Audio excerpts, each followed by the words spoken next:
Hello and welcome back to Sounds on the Couch. I am really looking forward to introducing today's guest to you, Hannah's Red Cat. So Hannah is a singer and songwriter from the northeastern suburbs of Melbourne.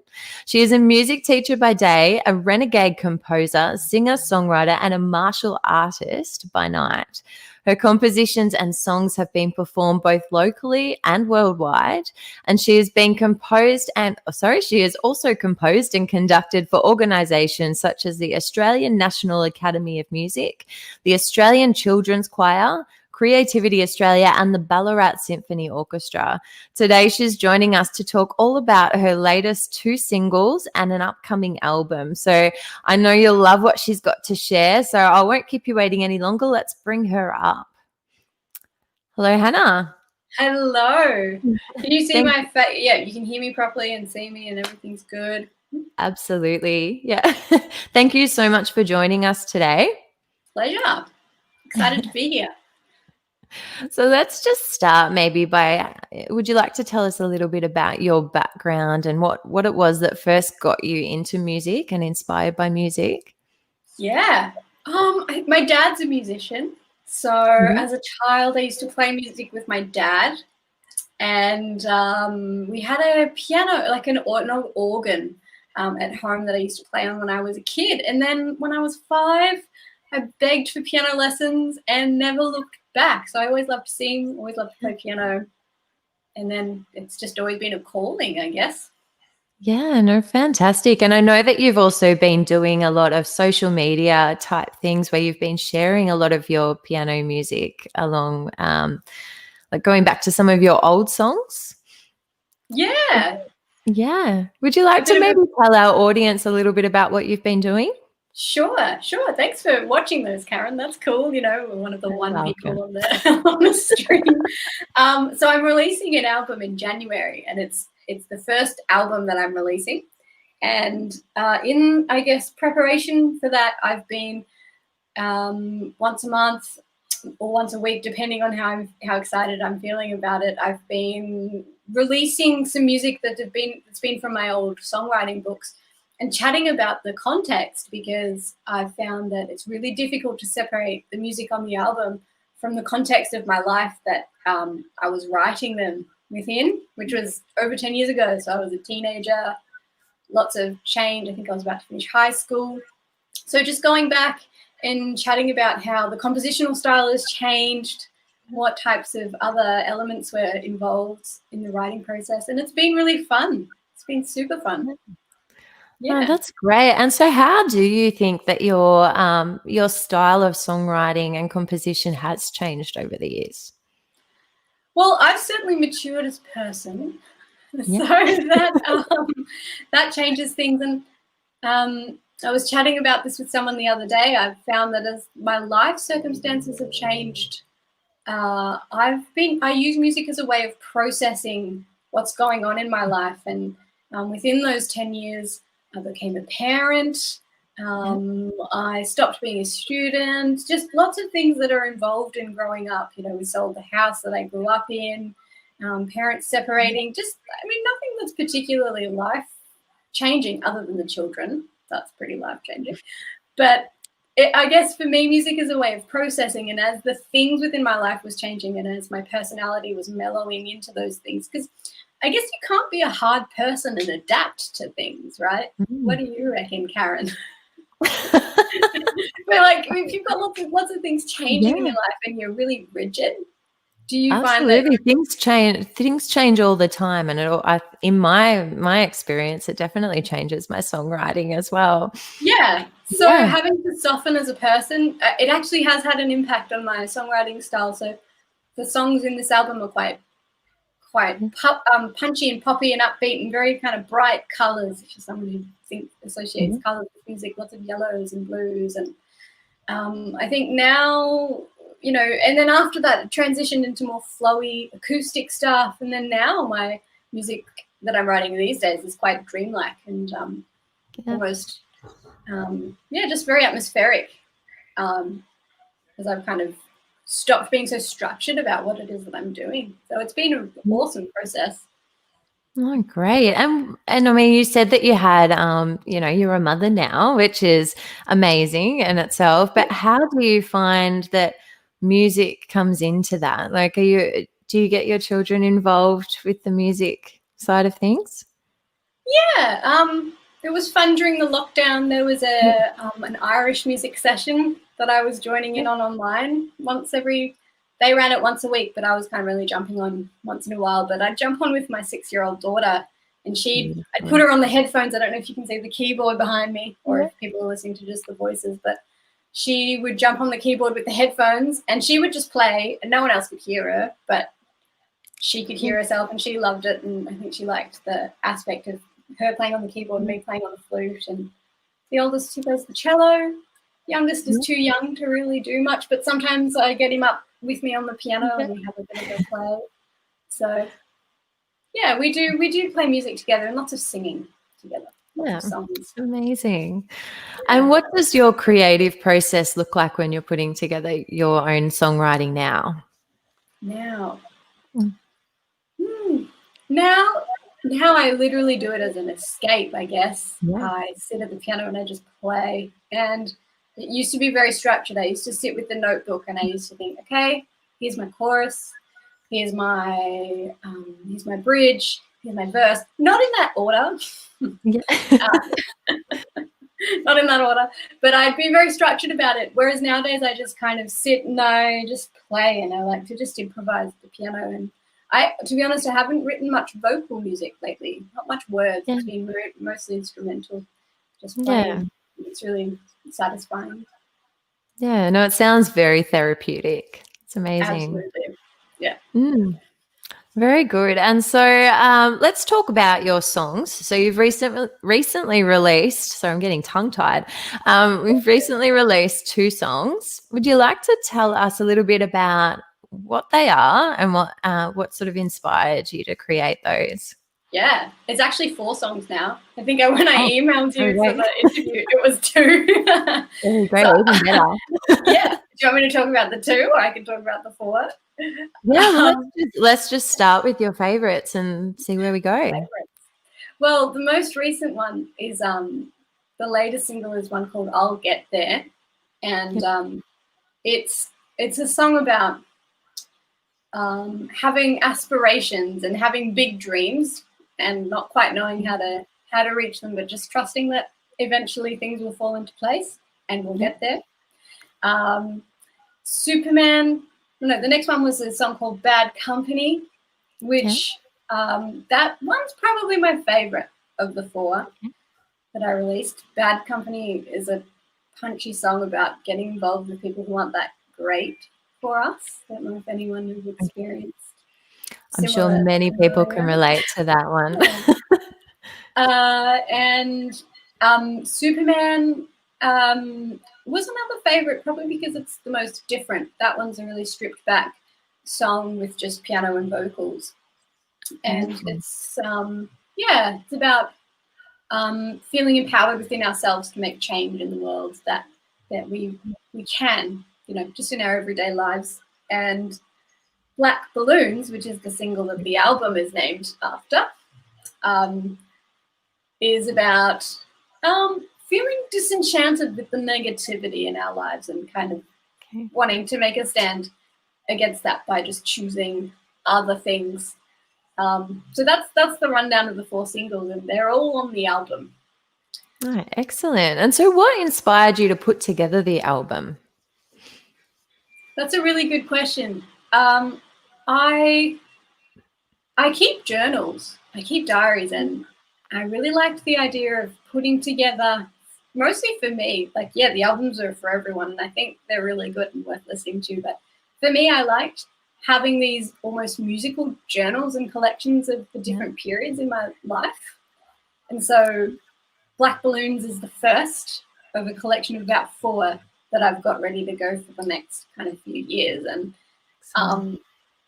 Black Balloons signifies that first kind of writing period when I was about between 15 and 20, I guess. And funnily enough, though, this was the year that we kind of sold the house that I grew up in, and most of the music was really not based on that setting, but for me, it really evoked all of the memories of that time in my life. So it was actually very therapeutic, the recording of this album, at the same time of having to let go of that part of my life, was a really interesting and beautiful process.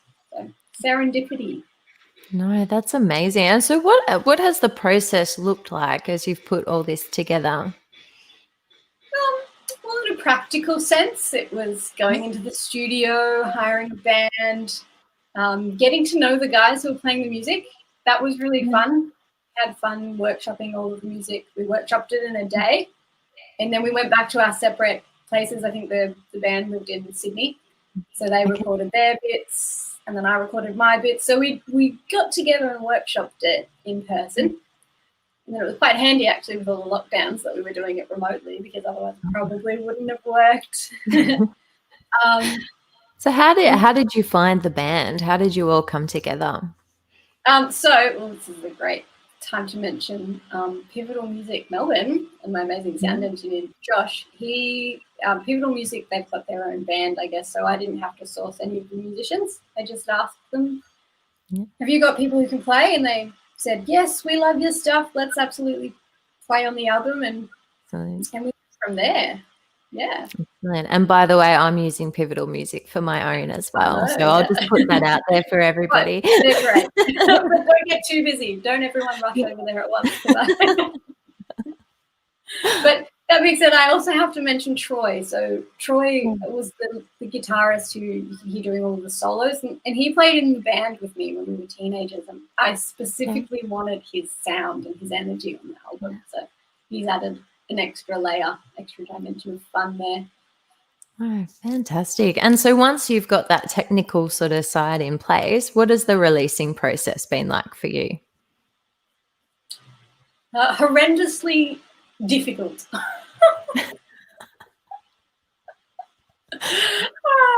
I have fun just because I'm not actually that interested in selling it. Like, it's really important, you release an album, and it's really important to then people have to know about the album to then make it financially worthwhile, having invested money in it.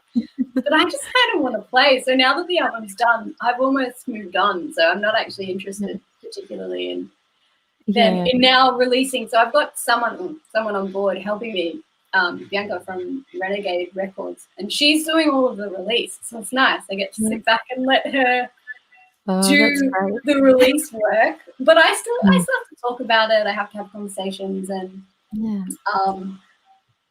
but I'm kind of ready to let the album just go and fly and have its own life. I don't really particularly, I hate social media, so I say, as I'm on a interview on social media, but it's a love-hate relationship. Absolutely. And because we've been locked down, so the only way to tell people about the music is to be online, and it's so exhausting. So it's been certainly a learning process. And now thinking about the launch, I know you're launching some music soon too. I know. Yeah. And there's other musicians kind of, how do we launch it in this kind of climate? So finding new ways to have fun and give the music a life, I guess. Yeah. Past us. So I guess it's another form of being able to express your creativity, though. Have a little bit of a think outside the box. And then find fun ways. So it is fun. It is fun. But I'm glad I've got a team. Having a team is the best. For a while trying to do it all on my own. No, but as soon as I got a team involved, it became so much easier. So thanks, Bianca. Do a great job. So how did you find Bianca to start with? Was it somebody that you just took on board professionally, or? Yeah. But again, like serendipitous kind of coincidence. She knows someone that I also know, and I was looking for a manager and a publicist for a while, actually, and I interviewed a few people, and nothing really felt right. I don't like doing things unless they feel right. And then I chatted to Bianca, and it felt right, and I went, let's go, let's just do this. And so we've just gone from there. Yeah. Excellent. No, that's great. And so is there anything maybe throughout this process that maybe you would have done a bit differently if you had that time over or next time? I don't think so. I mean, not that I think I've done it perfectly, but mistakes are part of the process, and it's part of the learning curve. I definitely think that I could do the promoting better. I definitely think that could be done more effectively. But again, like, I'm planning on doing this for a long time, so I just figured that it's all just part of the process, and eventually it'll just, like learning how to be a songwriter or learning how to be a teacher or learning how to be a mum. Eventually with time, you just kind of, if you do it long enough, you sink or you swim, I guess. So hoping that I swim. Absolutely. And so what do you think, like long term, if everything sort of worked out in your favor, what would you like your music career to look like? I just love playing music with people. That's the best thing. That's the best feeling ever. So I think I'd love to just be on stage, playing music, improvising, that exchange where you just you've got a structure, and you know what's going to happen, but within that structure, it's really free. Yeah. I love that feeling, and working with musicians that you trust. Yeah, so I've got lots of big dreams, lots of big hopes, lots of big ideas, and to me, it all just feels like fun. I'd love people to engage with the music and enjoy it.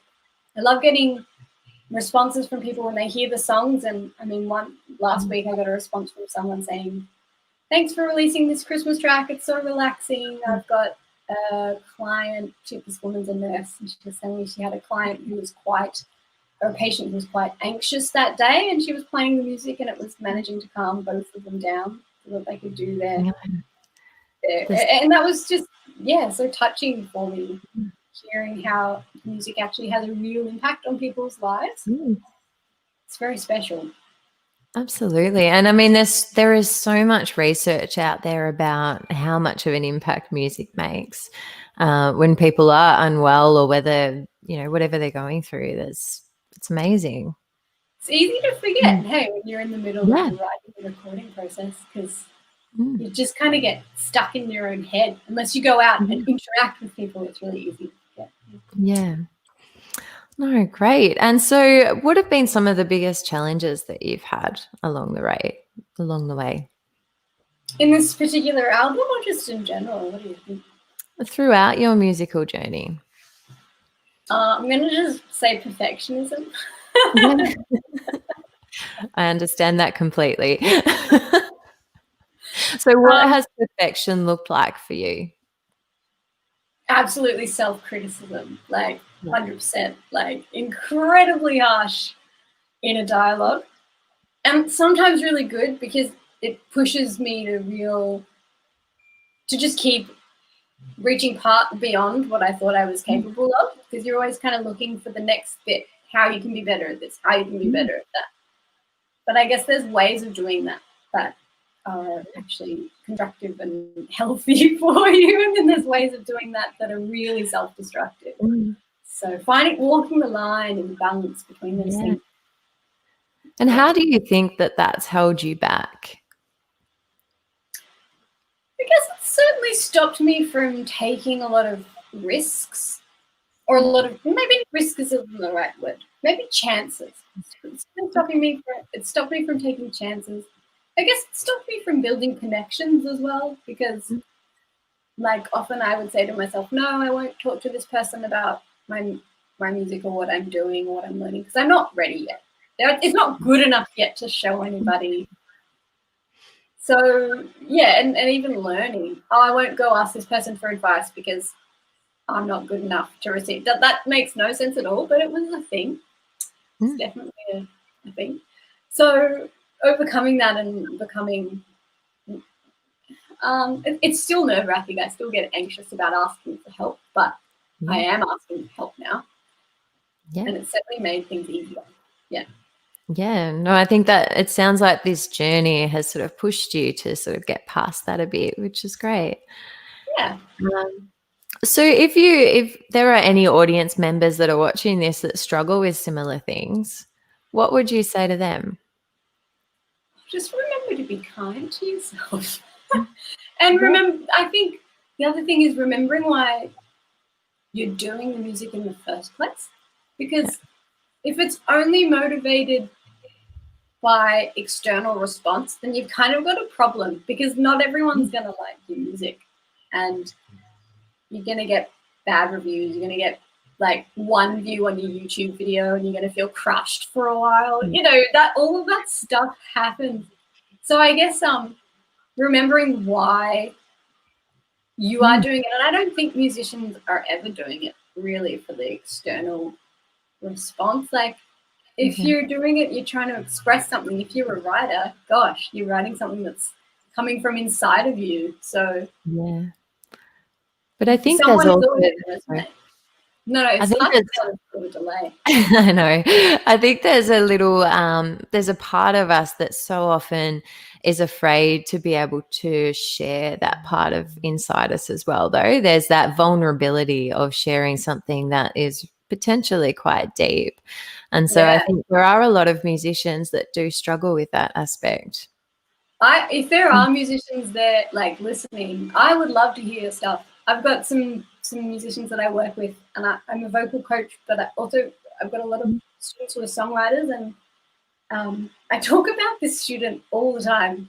She's probably getting sick of it. I'm not going to say her by name, but she came into, and she's just amazing. But she came into her lesson on Thursday, and she had written the chorus to this song, and I was almost in tears, because it took her a long, long, long time to get to the point where she had lyrics and had a chorus, and B, she was ready to share it. But it was so true for her. She had really taken the time and taken the space to just allow the song to form itself, and it was so true that you can't mistake it. You know that tingly feeling when you hear something that really just, you can feel that it's so authentic to that person. That's so beautiful, and that's so precious. And I think that just has to be protected, and it's not in our music industry. So let's encourage each other as musicians. I think that's really important. Yeah, absolutely. And how do you feel like you being a teacher and having students that are going through these types of things has helped you with your own music? I wish I could say that I find self-reflection in that practice. Very separate.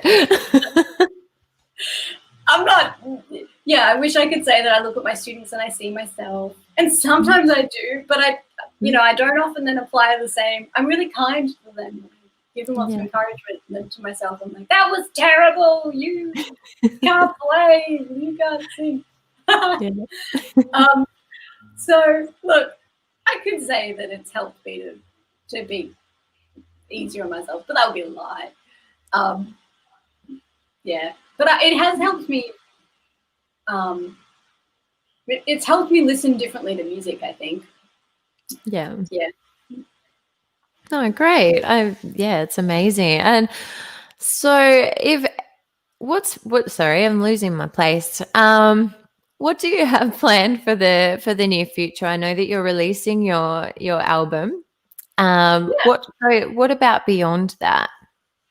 Beyond the album, well, I'm releasing this album in January, and then I have got pre-lockdown. I had already recorded another album's worth of music, and so I'm tossing up whether to release that album now or to keep going in the timeline order. So I've got another project ready to record, and I'm really looking forward to getting my teeth stuck into that new one and going through the process all over again with some new music. So that will be really, really fun. I'm really actually enjoying it. I've done a few podcasts and interviews, and this is really fun. So I'd love to keep chatting to people like you just about anything, but that's really fun. Not sure about live performances. I'm an introvert, so I've actually really loved being stuck in my house for 8 months. But we'll just see. Yeah, well, I guess there's so much opportunity as well now, having the internet and not necessarily having to do those live shows. You know, it's a very different world, I think, that we're in now. Yeah, I guess I can be more selective in the types of gigs I'm taking. But what I'm most excited about getting back into, I think, is I'm really looking forward to composing more. I think now that I've kind of gone through the phase where I've recorded, it was really, when you're just full of ideas and you got to get them out, otherwise you're stuck and you can't really move on to other things. I feel like that's being bridged now, and now I love composing for orchestras and instruments, so I've been looking at all these opportunities to write for small ensembles, but instrumental music. And I want to go back and study, do more classical piano. So yeah, lots of fun things that I'd love to do, and see what 2021 brings. Absolutely. Year of opportunity. Well, all right. Nice. Yeah.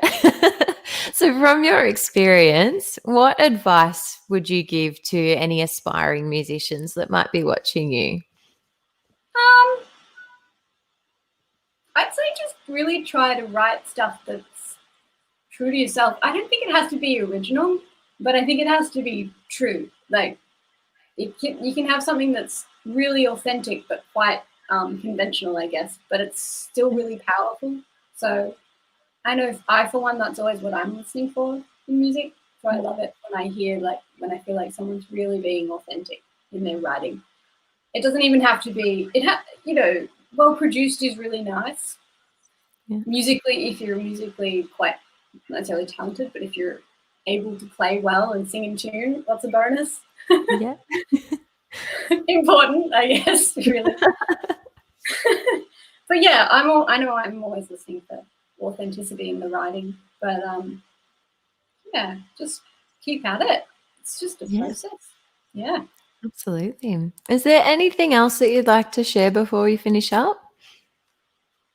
Oh, not really. I'd really love it if people jumped. I should share my how to find me. That's a good one. Absolutely. That's a good one. Yeah. So I'm on Bandcamp. That's my favorite place to hang out, and Facebook. That's my second favorite place to hang out. But on my Bandcamp page, I release, if you're someone who enjoys the backstory behind the music, I release heaps of extra content on my Bandcamp page. All the behind the scenes recordings, home recordings, all of the recordings I did at the time that I was writing the songs, they're all up for my subscribers. So it sounds like Hana, HANA, .bandcamp.com. And Facebook at Sounds Like Hana, and that's my Instagram as well. I've got and the YouTube channel. Yeah, so I'm around. I exist on social media. Yeah. Cool. And I'll pop the links up as well so that everybody can click and access all your links. So thank you so much for joining us today. It's been an amazing chat. Yeah, thanks for having me. It's been lovely. Good questions.